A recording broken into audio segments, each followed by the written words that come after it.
Hi, so in last week's video I just about remembered to say that I'd sold my house back in the UK, which basically I needed to sell because I've moved here to Denmark.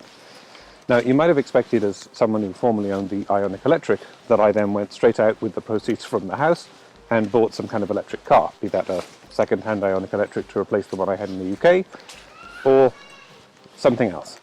I didn't do that, and why didn't I do that? Let's talk about that in this video.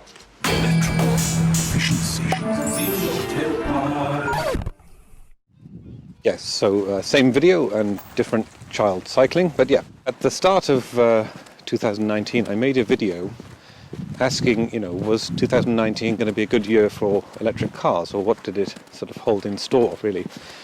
And now, as I said, you may think I've got money from selling my house, I can just go ahead, and after all this kind of procrastination in Denmark, I can just get a Tesla or something, or some other electric car.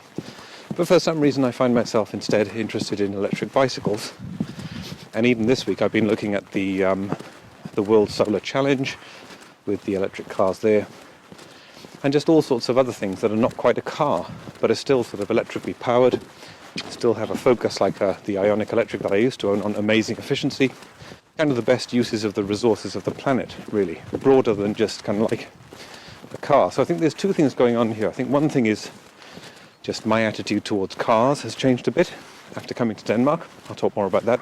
I think the second thing is there's not a lot of innovation and kind of price movement in electric cars. So there are various new models out, or coming out fairly soon, from Peugeot, from Renault, from Honda, from Volkswagen.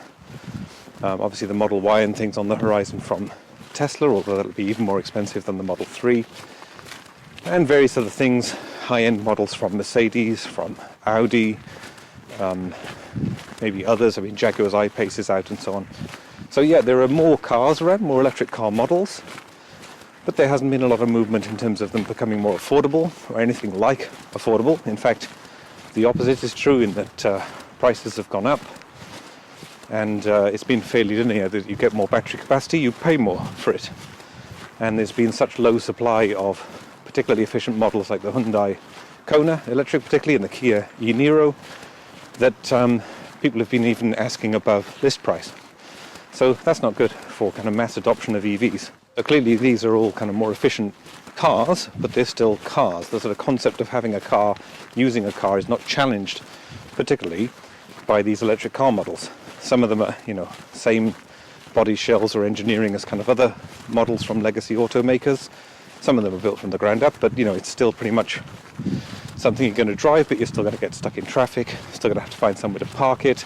It's still sort of parked and passive and static for most of the time you have it. And it hasn't really sort of shifted the bar about what a vehicle is, what transport is.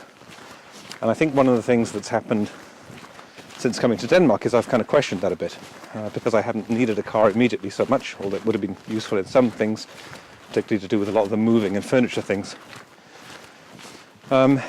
Yeah, my mind's a bit broader about that. So that's, where the lack of kind of innovation, and certainly the lack of kind of price crunching in electric cars, has led me to consider broader and wider options, I think.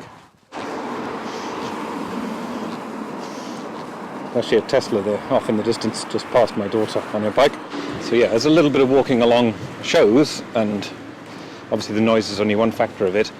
There's still a need for electrified cars, electric vehicles, because what's driving around is fairly, low technology. How are you doing there? Cool. So yeah, I think in a nutshell, I'm a bit disappointed really with how 2019 has panned out for electric cars. Obviously I've had a big sort of life change in the middle of 2019 that's kind of changed both my need for a car and the price of the electric cars that I'm looking at. Because in Denmark there's this kind of surcharge on a lot of things, and electric cars are a good sort of 20, 30, 40% more expensive here than they would be if I was still in the UK, certain models anyway. And that's kind of causing me to rethink, because there's a huge chunk of money, even though I've got some money from the house sale, not the price of a Tesla, but some money, enough for a deposit and so on. And so the tech specs have all been bumped up on these cars. There are some exceptions that are a bit more affordable, like the MG. But generally it doesn't seem to be enough progress on my point of view. see? Oh, look, people rollerblading. Maybe we could push it down. Well, let's have a look. Yeah, let's just go down there and see what we can see, I guess, yeah? It's certainly nicer than being here by all this petrol fumes and noises of cars and things. And we may even hold off and I guess wait for the Model Y, which will be a bit more versatile anyway than the Model 3. Just take care, Angel. To wrap up then, 2019. Interesting to see lots of different models come out, both from the kind of legacy automakers adapting existing cars and some built from the ground up. Not much movement on affordability and even some negative directions on that, with people kind of going above list price for cars that are kind of supply constrained or deliberately supply constrained by their manufacturers. And not enough challenge really to what a car is and some of the underlying problems of that, even I think with Tesla's autopilot technology around summoning and moving in private land or private parking areas. It's still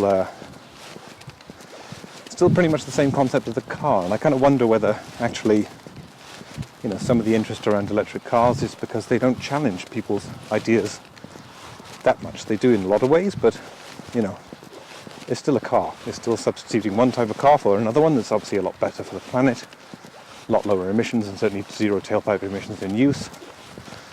But it's not challenging, the very core of what transport is about or how people get around, and the whole sort of car culture that's building up quite remarkably around the planet. So yeah, so I think being in a new place has kind of given me some space to pause and think about that.